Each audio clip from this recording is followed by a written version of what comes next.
এনে যারা বসছেন, একজন আলেমের নাম কি আপনারা শুনেন নাই? যিনি নাম ফখরুদ্দিন রাজি রহমাতুল্লাহ আলাই। এই ফখরুদ্দিন রাজি রহমাতুল্লাহ আলাই এত বড় আল্লাহর ওলি ছিলেন বাবা গো। উনি যখন বড় আলেম হয়ে গেলেন, একদিন চিন্তা করলেন, বলতে পারেন হুজুর এটা কোন জায়গাত আছে? এই যে বাবা কিতাবদাম, এই কিতাবটার নাম বাবা ইয়া দেখুদা বেদে মারফত। কিতাবটা লেখছে সরমনায়ের ফিরে, হ্যাঁ, মাওলানা ইসহাক সাহেবের লেখা। এই কিতাবের মধ্যে মাওলানা জালালউদ্দিন রুমি রহমতুল্লাহ মুস্তফি শরীফ থেকে ঘটনাটা নকল করেছেন। এই ফখরুদ্দিন রাজি রহমতুল্লাহ মনে মনে ভাবলেন, মাবুদ শরীয়তের জ্ঞান অর্জন করলাম, কিন্তু মারিফতের জ্ঞান তো অর্জন করলাম না, ইলমে তাসাউফের জ্ঞান তো অর্জন করলাম না। আমার একজন মুর্শিদ লাগবে, আমার একজন পীর লাগবে। উনি বেকার হয়ে গেলেন, কার কাছে মুরিদ হবেন? কামেল পীর খুঁজে পাইতেছে না। খুঁজতে খুঁজতে মানুষে বলল একজন কামেল পীর আছে যার নাম নাজিমউদ্দিন কুবরা, সুবহানাল্লাহ। উনার কাছে গেলে আপনি মুরিদ হইতে পারেন। তখন উনি রওনা দিলেন। যাইতে যাইতে নাজিমউদ্দিন কুবরার বাড়িতে গিয়ে পৌঁছে গেলেন। পৌঁছে গিয়ে বললেন, আল্লাহর ওলি গো, আমি আপনার কাছে বায়াত গ্রহণ করতে চাই, সুবহানাল্লাহ। তখন উনি যখন বায়াত গ্রহণ করতে চাই, এই মুহূর্তে নাজিমউদ্দিন কুবরা বলেন, আপনার নাম কি? আমার নাম ফখরুদ্দিন রাজি, সুবহানাল্লাহ। তো আপনি কি সেই ফখরুদ্দিন রাজি? বর্তমান জামানার মধ্যে সবচেয়ে বড় আলেম যিনি, ইনির নাম তো ফখরুদ্দিন রাজি। আপনি কি তিনি?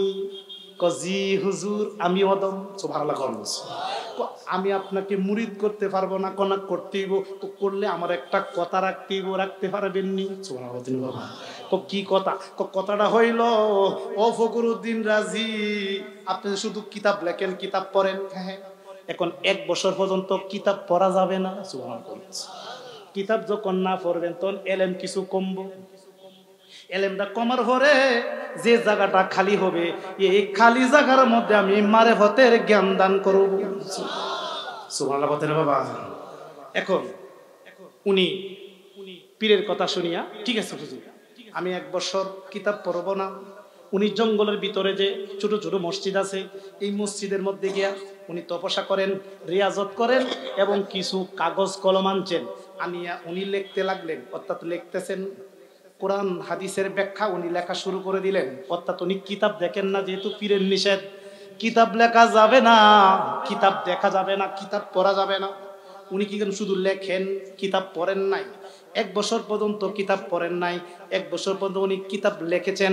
লিখতে লিখতে লিখতে লিখতে বাবা গো, এত বড় একটা কিতাব লিখছে, এত কাগজ লিখছে, লিখে পীর সাহেবের দরবারে গিয়ে হাজির। বলল, হুজুর আপনি তো বলছিলেন 1 বছর আমি কিতাব না পড়তে। হ্যাঁ, আমি তো পড়ি নাই। কত তুমি 1 বছর কাটাইলা কি সময়? সময় কাটাইলা কিভাবে? আমি সময় কাটাইছি কিতাব লেখে। তো কি লেখছো আমার সামনে পেশ করো। বাবা পেশ করে রেখে কোরআনের তাফসীর লেখছে। এই তাফসীরের নাম তাফসীরে কবির। তাফসীরে টাইটেল কাছে পড়ানো হয়। এই কিতাবটার দাম এখন বর্তমানে 30,000 টাকা। এত বড় কিতাব লেখছে। উনি দেখে কোন, না না না, তোমারে আমি মুরিদ করতে পারবো না। 1 বছর তোমারে আমি থামাইয়া দিছিলাম, তুমি আনা দেখা না দেখিয়া তাফসীর লেখছো, এত বড় তাফসীর, তুমি অনেক জ্ঞানের অধিকারী। বাবা গো, তোমারে আমি মুরিদ করতে পারবো না, তবে তোমার জন্য আমি দোয়া করব। তোমাকে আমি বক্তা বানাইলাম, তুমি চলে যাও। উনি বেকার হইয়া চলে গেলেন। চলতেছেন আর যাইতেছেন, মনে মনে ভাবতেছেন, আমি যখন মরে যাব গো, তখন কান্না শয়তানের দুখায় আমি পড়তে পারি। শয়তান আমাদের প্রকাশ্য শত্রু, তাই শয়তানের সাথে আমার বাহাস মোনাজারও করতে লাগতে পারে কবরের ভিতরে। তাই শয়তানের সাথে বাহাস করতে হলে অনেক এলেম অর্জন করতে হবে। তাই উনি দলিল টুকাইতে লাগলেন। এই ফখরুদ্দিন রাজি রহমাতুল্লাহ আলাই দলিল টুকাইতে টুকাইতে টুকাইতে টুকাইতে, একটা নয়, দুইটা নয়, তিনটা নয়, আল্লাহ যে এক, এবার দলিল টুকাইছে 1000 দলিল সংগ্রহ করেছে। 1000 দলিল সংগ্রহ করছে, যে যদি শয়তানের লগে বাহাস করতে হয়। আচ্ছা বলুন তো বাবা, শয়তানের এলেম আছে কি নাই? কথা কোন এলেম আছে কি নাই? আরে শয়তান তো মুআল্লিমুল মালাইকা, সকল ফেরেশতাদের গুরু, সব ফেরেশতার ফিসা, ওনার কত বড় জ্ঞান। এই শয়তানের লগে বাহাস মোনাজারা করবে ফখরুদ্দিন রাজি, এই জন্য দলিল টুকাইয়া 1000 সংগ্রহ করছে। এই মুহূর্তে উনি ইন্তিকাল করলেন। সুবহানাল্লাহ বলতেন বাবা। ইন্তিকাল করার পরে কবরের মধ্যে গিয়ে শয়তান হাজির। ডিস্টার্ব হচ্ছে। শয়তান গিয়া হাজির, ও বাবাজি বাবাজি একটু কথা বলুন। কবরের মধ্যে শয়তান গিয়া হাজির হয়ে বলতেছেন, হে ফখরুদ্দিন রাজি, তুমি দুনিয়ার জমিনে একটা তাফসীর লিখে আসছো, এই তাফসীরের নাম তাফসীরে কবির। হ্যাঁ, তাফসীরে কবির তুমি লিখে আসছো, এই তাফসীর অনেক বড় আলেম। এখন তোমার সঙ্গে আমি মুনাজারা করতে চাই। ও কি বাহাস মুনাজারা? ও মুনাজারা হইল তুমি বলো আল্লাহ একজন না দুইজন। আমি জানতে চাই ও বগুড়ার বাবারা, আল্লাহ একজন না দুইজন? যখন আল্লাহ একজন না দুইজন? এখন খান্নার শয়তান ফখরুদ্দিন রাজিরা প্রশ্ন করে আল্লাহ একজন না দুইজন? তখন ফখরুদ্দিন রাজি রহমাতুল্লাহ আলাইহি কয় আল্লাহু ওয়াহিদুন, আল্লাহ হইল এক। কুল হু আল্লাহু আহাদ, আল্লাহ এক। সুবহানাল্লাহ বলতে না বাবা? এক। শয়তান প্রমাণ করছে আল্লাহ দুই। কিবা এক আল্লাহ জমিনের মধ্যে থাকে, আরেক আল্লাহ আসমানের মধ্যে থাকে। জোরে কইনা নাউজুবিল্লাহ। আচ্ছা, আল্লাহ কি দুইজন না একজন? পিছের বাড়া আওয়াজ দিয়ে বলুন, আল্লাহ দুইজন না একজন? একজন। এখন ফখরুদ্দিন রাজি রহমাতুল্লাহ প্রমাণ করছে কোরআনের দলিল দিয়ে আল্লাহ এক। শয়তান এর এলেম দিয়ে প্রমাণ করছে আল্লাহ দুই। এক আল্লাহ আসমানে থাকে, আরেক আল্লাহ হ্যাঁ জমিনে থাকে। একটা আসমানে আর একটা জমিনে। প্রমাণ করেছে কিন্তু উনি এই দলিল কাইটে দিছে। পরে আরেকটা দলিল দিছে আল্লাহ এক। আবার শয়তান দলিল দিছে আল্লাহ দুই। এভাবে দলিল দিতে দিতে দিতে দিতে দিতে দিতে বাবাম 1000 দলিল শেষ হয়ে গেছে। 1000 দলিল দিছে শয়তান, 1000 দলিল কাইটা দিছে। ফখরুদ্দিন রাজি 1000 দলিল দিছে আল্লাহ এক। কিন্তু ইবলিস শয়তান 1000 দলিল কাইটা দেয়া প্রমাণ করছে আল্লাহ দুই। নাউজুবিল্লাহ কইতেন না? এই মতে বিপদে পইরা গেছে ফখরুদ্দিন রাজি রহমাতুল্লাহ। মুখ বাবা শুকাইয়া গেছে, কালো হইয়া গেছে। উনি কবরের মধ্যে বিপদের মধ্যে পইরা কও আল্লাহ গো, 1000 দলিল ছিল, 1000 দলিল দিয়ে শয়তান কেটে দিয়েছে, আল্লাহ দুই প্রমাণ করে দিচ্ছে। এখন দিয়ে আমি বেঈমান হয়ে যাচ্ছি, আমি দিয়ে এখন কাফের হয়ে কবরে এখন আল্লাহর দরবারে হাজির দিতে হবে, আমি দিয়ে হেরে যাচ্ছি। এই মুহূর্তে বাবা এই যে আল্লাহর দরবেশ, আল্লাহর কুতুব ফখরুদ্দিন রাজি রহমাতুল্লাহ, উনি উজু করতেছেন। উজু করা অবস্থায় দেখতেছেন তার ভক্ত ফখরুদ্দিন রাজি কবরের মধ্যে বিপদে হইরা রয়েছে, কান্নার শয়তানের লোকে বিপদে হইরা রয়েছে। এই মুহূর্তে উনি উজুর পানি লইয়া নাজিমউদ্দিন কুবরা ফখরুদ্দিন রাজির কবরের দিকে সিটা দিছে, দিয়া বলছেন, এই ফখরুদ্দিন রাজি রে, তুমি খান্নার শয়তানকে একটা দলিল দিয়ে দাও, যে দলিল উত্তর এই শয়তানের মধ্যে নাই। এই দলিলটা হইল বিনা দলিলে আল্লাহ এক। কি দলিলে? আচ্ছা, এটারে কাটার কোন ক্ষমতা আছে? কিন্তু দলিলে লাগাল হইতো না। এটা হইল তাসাউফের জ্ঞান, এইটাই তো কলবের জ্ঞান। শরীয়তের জ্ঞান দি ফেল, মারিফতের একটা সবক দিয়েছে, এগুলা কোন? বিনা দলিলে আল্লাহ। এই শয়তান দূর হ, মুরদুদ দূর হ, বিনা দলিলে আল্লাহ এক। চিৎকার দেখেন তখনই কিন্তু কান্না শয়তান বাকছে, ফখরুদ্দিন রাজি জিতেছে। সুবহানাল্লাহ বলেন বাবা। তাহলে এই পীর দেখি সবাইকে মারহাবা। পীরের কাছে বায়াত হইতে হবে বাবা। কেন জানেন বাবা? মাওলানা আশরাফ আলী থানবীর পীর, রশিদ আহমদ গাঙ্গুহির পীর, ইসমাইল দেহলবীর পীর, দেওবন্দ মাদ্রাসা যিনি বানাইছে কাশেম নাতবী ওনার পীর, যিনি হাজী এমদাদুল্লাহ মুহাজিরি মক্কি রহমাতুল্লাহ আলাইহি জিউল কুলুব নামক একটা কিতাব লিখছে। এই কিতাবের মধ্যে লিখছে মানব দেহরাজ্যের মধ্যে 6টা স্টেশন আছে। এই 6টা স্টেশন যারা নূরময় করতে পারে এই লোকটা আল্লাহর ওলি হইয়া যায়। লা শব্দকে নাবি হইতে উপর দিকে তুল, ইল্লাল্লাহু জরব দিয়া কলবের তালা খোল। লা ইলাহা লা ইলাহা লা ইলাহা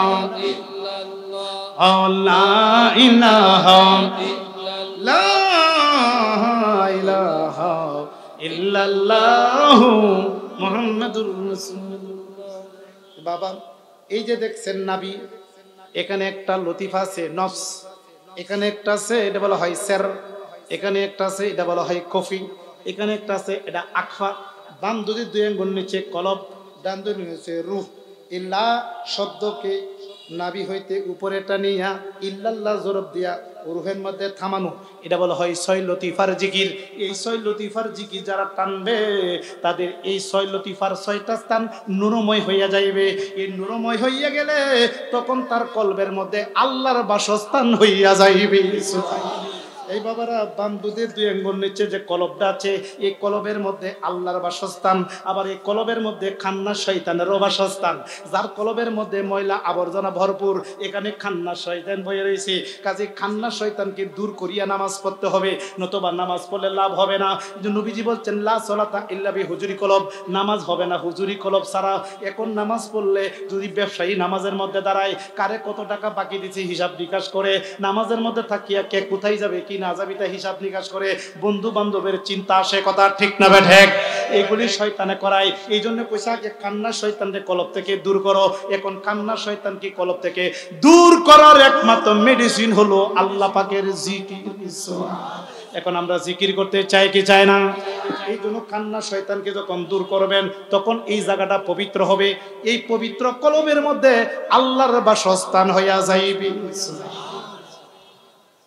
মুর্শিদ রূপে খুঁজলে পাবি তারে, মুর্শিদ রূপে খুঁজলে পাবি তারে আপন ঘরে, মুর্শিদ রূপে খুঁজলে পাবি তারে। মানবেরই হৃদ মাজারে আল্লাহ রাসূল বিরাজ করে, মুর্শিদ দয়রা তালাশ করো তারে, মুর্শিদ দয়রা তালাশ করো তারে আপন ঘরে, মুর্শিদ রূপে খুঁজলে পাবি তারে। চিৎকার দিয়ে বলুন মারহাবা। আমরা কি পীর মুর্শিদের পক্ষে আছি কি না? আরেক সাধক লেখেন মুর্শিদ ছাড়া খুদা মিলে না, তোমরা জানো না মুর্শিদ বিনে খুদা মিলে না। আরে মুর্শিদেরই খেদমত করিলে আল্লাহ রাসূলের দিদার মিলে, এই কথাটি মজনবীর ঘোষণা, তোমরা জানো না মুর্শিদ বিনে খুদা মিলে না, মুর্শিদ বিনে খুদা মিলে না, তোমরা জানো না মুর্শিদ বিনে খুদা মিলে না। চিৎকার দিয়ে কই মারহাবা। এখানে আমরা যারা বলছি আমরা কি পীর মুর্শিদের পক্ষে আছে কি নাই? তরিকা হইল কয়টি? 4টি। মজুরে কোন কয়টি? আর আমি একটা আধ্যাত্মিক আলোচনা করছি, তাসাউফের ভিতরে ঢুকছি। 4টি তরিকা, কাদরিয়া, চিশতিয়া, নকশবন্দিয়া, মুজাদ্দাদিয়া। 4 তরিকার যে 4 জন ইমাম, 4 জন আওলাদে রাসূল, সুবহানাল্লাহ। 4 জন আল্লাহর ওলি। এই 4 তরিকার 4 তরিকা সঠিক সহি। যে কোনো তরিকার নৌকার মধ্যে উঠবেন, এই নৌকাটা আপনাদেরকে আল্লাহ পর্যন্ত পৌঁছে দিবে। যদি তরিকার নৌকার মধ্যে না উঠেন তাহলে আল্লাহ পর্যন্ত পৌঁছা কি সম্ভব হবে? তাহলে কি আমরা তরিকার মধ্যে ওঠা দরকার আছে কি নাই? আমি বাবা কাজ করি কাদরিয়া তরিকার, কোন পীরে করে চিশতিয়ার, কোন পীরে করে নকশবন্দিয়া, কই কেউ করে মুজাদ্দিয়া। 4 তরিকা গিয়া লাগছে আমার নবীজির কাছে, সুবহানাল্লাহ বলতে না বাবা। এখানে বিভিন্ন তরিকার লোক আছে, সব তরিকার মানুষ আমরা এক। তরিকা যার যার, নবীজি হলো সবার, কথা ঠিক না বেঠে? কি বলেন? 4 তরিকার ভিতরে মিলাদ কিয়াম আছে কি নাই? 4 তরিকার ভিতরে 6 লতিফার জিকির আছে কি নাই? 4 তরিকার মধ্যে শরীয়ত, তরিকত, হাকিকত, মারফত ভিত্তিক ইবাদত বন্দেগী আছে কি নাই? 4 তরিকার ভিতরে মুরাকাবা আছে কি নাই? সবগুলো আছে বাবা। বাবা আমরা ইবাদত করি 4 স্তরে। জোরে কোন কয়টা? তরিকা 4টি, কাদরিয়া, চিশতিয়া, নকশবন্দিয়া, মুজাদ্দিয়া। আর আমরা ইবাদত করি 4 স্তরে, শরীয়ত, তরিকত, হাকিকত, মারফত। সুবহানাল্লাহ। শরীয়ত, তরিকত, হাকিকত, মারফত 4 চিজে হয় ইবাদত। সুবহানাল্লাহ বলতে না? এই যে বুঝাই দিই সহজ ভাষায় বেরো নিয়ে। এই যে চামড়াটা, উপরের চামড়া, এটা হলো শরীয়ত। সুবহানাল্লাহ। চামড়ার ভিতরে যে গোস্তটা, এটা হলো তরিকত। গোস্তের ভিতরে যে হাড্ডিটা আছে, এটা হলো হাকিকত। হাড্ডির ভিতরে যে ক্যালসিয়াম আছে, এটা হলো মারফত। সুবহানাল্লাহ বলতে না বাবা? এখন মারফতটা কি উপরে থাকে না ভিতরে? এখন মারিফতের জ্ঞান বাবা স্কুল মাদ্রাসায় পাওয়া যায় না। স্কুল মাদ্রাসায় মসজিদে শরীয়তের জ্ঞান পাওয়া যায়, মারিফতের জ্ঞান পাওয়া যায় না। মারিফতের জ্ঞান পাইতে হইলে, ইলমে তাসাউফের জ্ঞান নিতে হইলে একজন হক্কানি পীর মুর্শিদের কাছে গিয়া বায়াত হইতে হবে। পীর মুর্শিদের তরিকার খানকার ভিতরে ঢুকতে হইবে। তখন আপনাকে মারিফতের জ্ঞান শিক্ষা দিবে। যখন শরীয়ত এবং মারিফত উভয় জ্ঞান অর্জন করে যখন ইবাদত বন্দেগী করবেন, তখন ইবাদতের পূর্ণতা লাভ হবে। জোরে জোরে কোন সুবহানাল্লাহ। তাহলে আমরা কি শরীয়ত মারফত উভয়টা মানে কি মানি না? এই নবীজির কাছে সাহাবীরা 2 ধরনের জ্ঞান অর্জন করছে, একটা শরীয়ত আর একটা মারফত। একটা শরীয়ত আর একটা কি মারফত। এখন বাবা আমরা কি শরীয়ত মারফত উভয়টা মানে কি মানি না? আওয়াজ দিয়ে বলুন তো আমাদের হাত কয়টা? আওয়াজ দিয়ে বলুন হাত কয়টা? 3 তোলা লোক আছে নি? আচ্ছা, আমাদের হাত কয়টা? আমাদের কান কয়টা? চক্ষু কয়টা? নাহের ছেদ্রি কয়টা? কানের ছেদ্রি কয়টা? পা কয়টা? হ্যাঁ, দাঁতের সারি কয়টা? ঠোঁট কয়টা? জিহ্বা কয়টা? জিহ্বা দুইটা। জিহ্বা কয়টা? গলার ভিতরে আছে না এটা? এটা সারা কথা বলা যাবে? তাহলে জিহ্বা কয়টা? আপনি একটু লক্ষ্য করছেন, সব কিন্তু আল্লাহ দুইটা বানাইছে। আচ্ছা, দুইটা দিল কেন? যদি শুধু শরীয়ত আল্লাহ ভাবাইতো, হেই মিয়া বুঝতেই তো আল্লাহ ইশারা দিচ্ছে, ব্যাককলটা বুঝ। আমি আল্লাহ একা ছিলাম, ভালো লাগে না, পরে আমার বন্ধু নবীরে বানায় আমরা 2 বন্ধু হয়ে গেছি। পরে দেখতে পারো না, আমি আসমান বানাইছি, এটাকে বানাইছি জমিন, আমি বানাইছি আরশ, এটাকে বানাইছি কুরসি, বানাইছি লুহু, এটাকে বানাইছি কলম। আসমান, জমিন, বেহেশ, দুজক, রাত, এটাকে বানাইছি দিন, ভালো মন্দ, পুরুষ মহিলা, শুধু পুরুষের কথা বাচ্চা হবে না, মহিলা লাগবে। হ্যাঁ, গরম ঠান্ডা। এই যে বাতি জ্বলতেছে, তার কয়টা গো বাবা? একটা না দুইটা? একটা নেগেটিভ আর একটা, শুধু একটাতে কি বাতি জ্বলবে? আরে বাবা, শুধু শরীয়ত আল্লাহ পাওয়া যাইতো না, আল্লাহর পাইতে হলো শরীয়ত লাগবো, মারেফত লাগবো। এই মারেফত অর্জন করতে একটু ফিরের দরবার যাইতে হইব। এই জন্য আল্লাহর পাইতে হলে 2 ধরনের জ্ঞান লাগবে, একটা হলো শরীয়ত আর একটা হলো মারেফত। চিৎকার দিয়ে বড় পীর আব্দুল কাদের জিলানী রাদিয়াল্লাহু তাআলা নিজের হাতে একখানা কিতাব লিখেছেন, যে কিতাবটার নাম সিররুল আসরার। এই কিতাবের মধ্যে লিখছেন, একটা পাখির 2টা ডানা রয়েছে, 2টা পাখা রয়েছে। এই পাখিটার একটা ডানা ভাঙ্গা গেছে, যদি ভাঙ্গিয়া যায় তখন পাখিটা বইসা রয়েছে। এই মুহূর্তে একটা শিয়াল আসছে পাখিটারা খাওয়ার জন্য।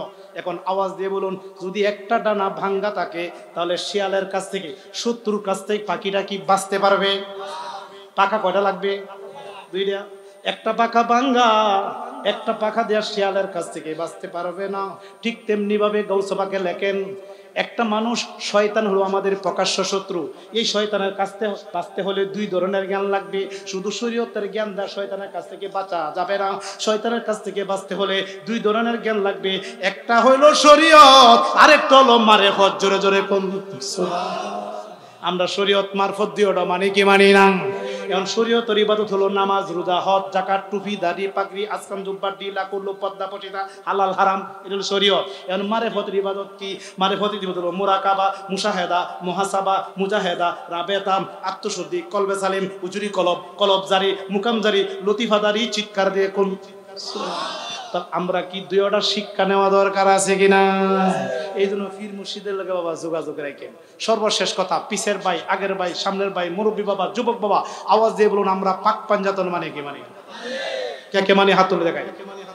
নারে তাকবীর, নারে রিসালাত। পাক পাঞ্জাতন যেখানে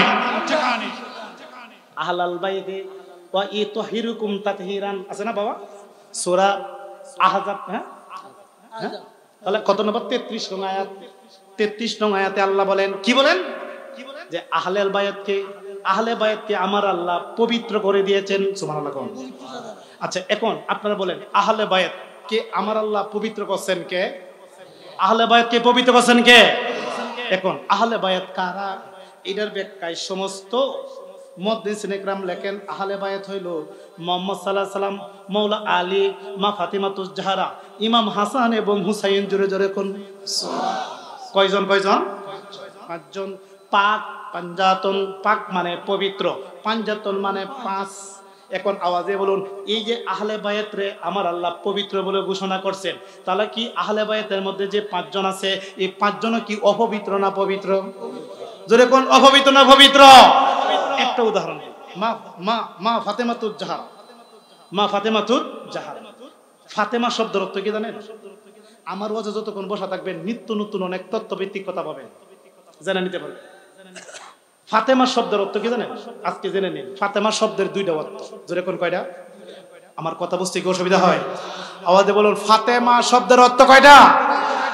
একটা হলো উদ্ধারকারিণী, সুবহানাল্লাহ। আরেকটা অর্থ হলো পৃথককরণী, পৃথককারিণী। একটা হলো পৃথককারিণী আর একটা উদ্ধারকারিণী। একটু বিশ্লেষণ করি। মা ফাতেমার নাম পৃথককারিণী কেন? কারণ আমার আল্লাহ অনেক মহিলা বানাইছে পৃথিবীতে, সমস্ত মহিলা একরকম, মা ফাতেমা হলো আরেক রকম।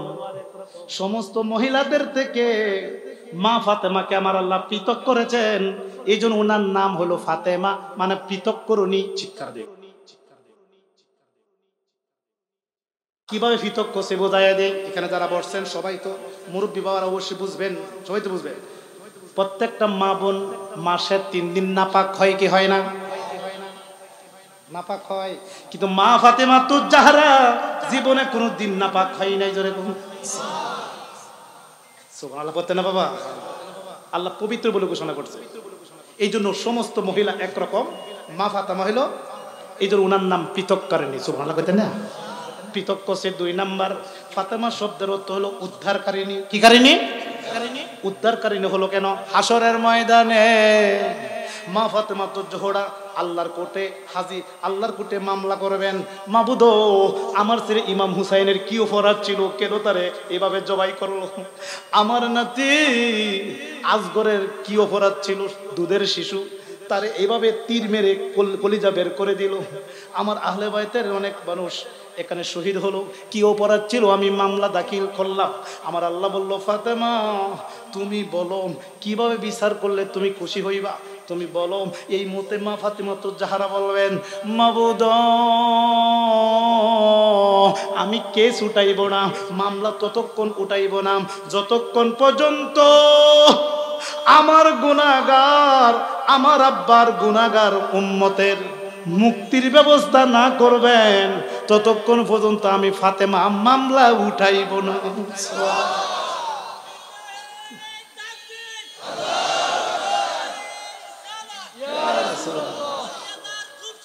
হুঁশিয়ার,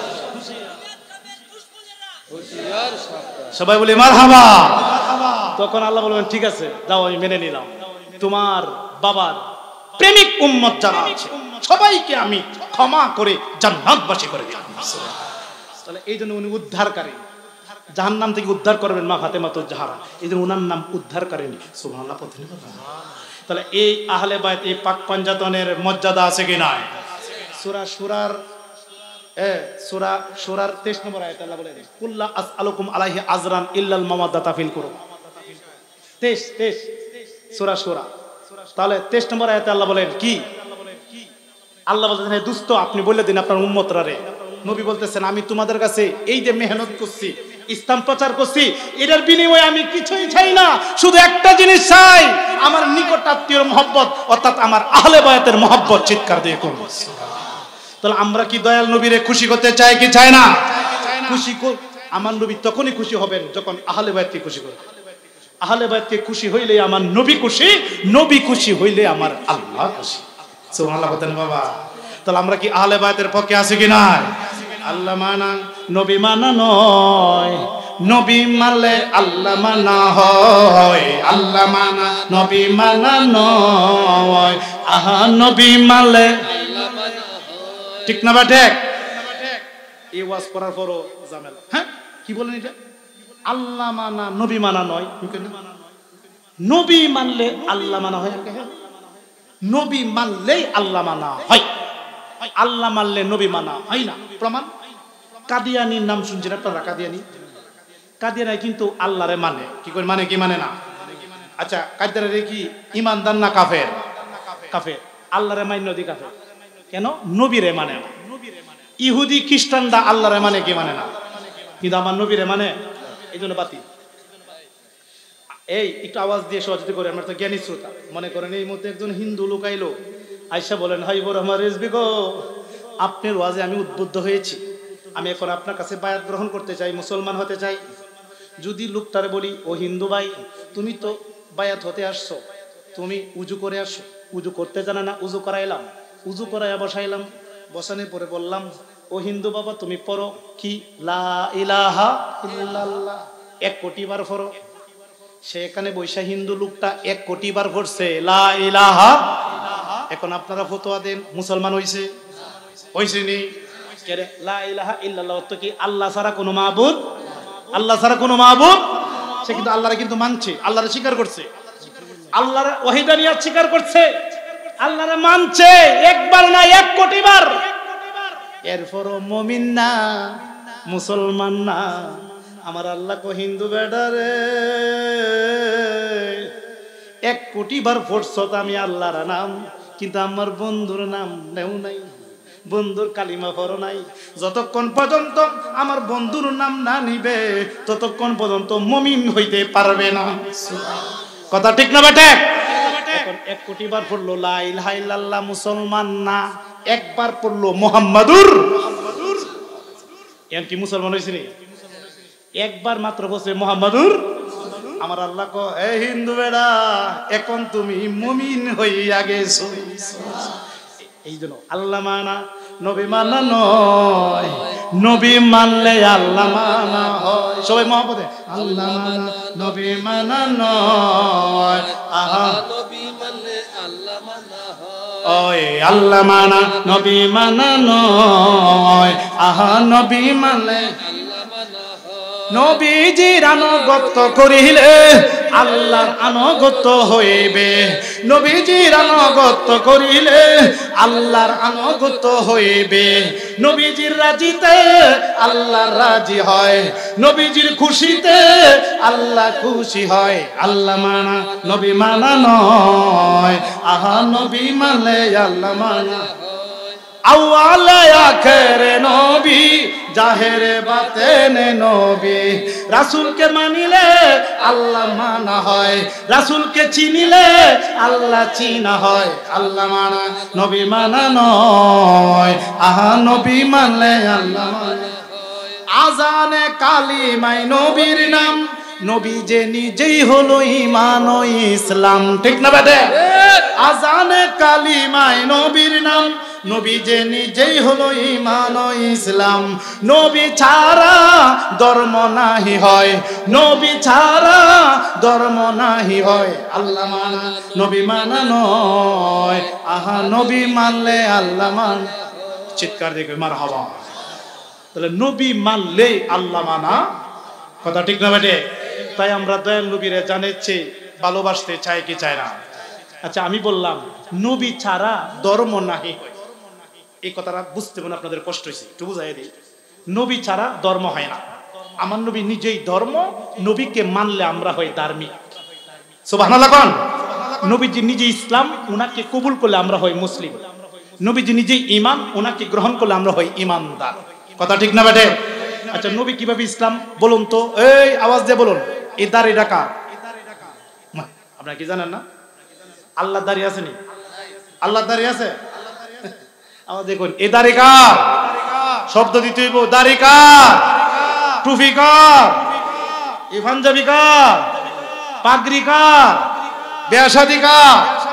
সব দিন নবীজি।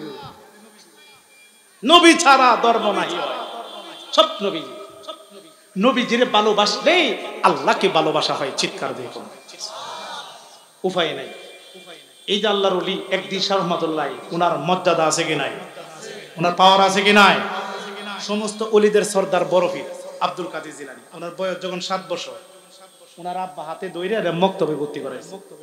হুজুরে ডাকে না, হুজুর আমার ছেলে আব্দুল কাদের জিলানী জীবনের প্রথম মাসে একটু পড়াচ্ছে, কি পড়াবো? একটু কোরআন শরীফ পড়াই দেব। সুবহানাল্লাহ বল না। ছেলেটারে বল, আব্দুল কাদের তুমি কি মক্তবে আইছো কোনোদিন? জি না হুজুর, জীবনের প্রথম। কথা হলো প্রথমতে পড়ো হুজুর, করতে পড়তাম কায়দাতে সবক দিন। কফর বিসমিল্লাহির রহমানির রহিম, আলিফ বা তা সা, বরফির হয় জিম হা খা দাল জাল। হুজুর কো আব্দুল কাদের রে, জি কোনোদিন তো মক্তবে আসলে না, আমি সবক দিলাম এক কান্তে, তুমি ফুল্লা দিয়ে আর এক কান্তে। হুজুর বলল, আব্দুল কাদের জিলানী কো হুজুর গো এইগুলি আমি পারি। সুবহানাল্লাহ। হ্যাঁ তুমি পারবা করতে কি? তুমি তো কোনদিন মক্তবে আইছো না। হুজুর এটা আমি পারি, আসল কথা কয়। হে আব্দুল কাদের জি তুমি একটু সামনেতে পড়ো। হুজুর কোত্থেকে পড়তাম? হামজা জবর আ, বা জবর বা, তা জবর তা। বরফির কয় হামজাজের ই, বাজের বি, তাজের তি। তখন হুজুর কইতাছে, আব্দুল কাদের রে ইডি কি আশ্চর্য গেলা, আমি সবক দেই এক কান্তে, তুমি দি বাড়ায়া বাড়ায়া পড়ো। কো হুজুর আমি কায়দা খুব ভালো কইরই পারি। কায়দা খুব ভালো কইরই পারি। তুমি কায়দা ফুল্লা করতে কোনোদিন তো মক্তবে আসো নাই। হুজুর গো আমি কায়দা পারি। সুবহানাল্লাহ বলতেন না। তার একটু সামনেতে পড়ো। হুজুর কোত্থেকে পড়তাম? তুমি আমপাড়াতে পড়ো। আচ্ছা হুজুর সবক দিন। পড়ো বিসমিল্লাহির রহমানির রহিম আলহামদুলিল্লাহি রাব্বিল আলামিন। গাউসে পাক কয় আর রহমানির রহিম মালিক ইয়াউমিদ্দিন ইয়াকা না'বুদু ওয়া ইয়াকা নাস্তাঈন। এভাবে পড়তে পড়তে পড়তে পড়তে গায়রিল মাগদুবি আলাইহিম ওয়ালাদ-দাল্লিন আমিন বলে সূরা ফাতিহা শেষ করে দিল। সুবহানাল্লাহ। হুজুর তো বাবার কথা কোন কমাবুদ জীবনে কত ছাত্র পড়াইলাম, কিন্তু ঈদে কোন জাতের ছাত্র?